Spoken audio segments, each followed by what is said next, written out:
Welcome viewer, this video tutorial describes how to enable file encryption in Windows 11, 10 when option is grayed out. Open Registry Editor.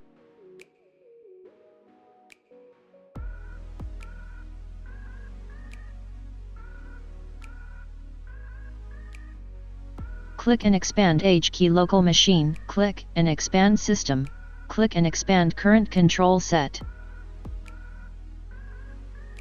Click and expand control, click file system.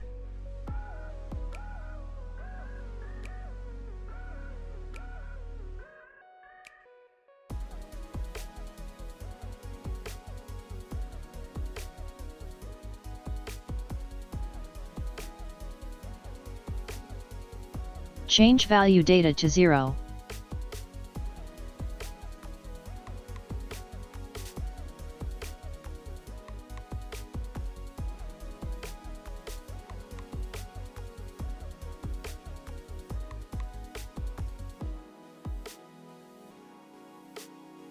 I hope this tutorial helps to you. Please like, share and don't forget to subscribe our channel.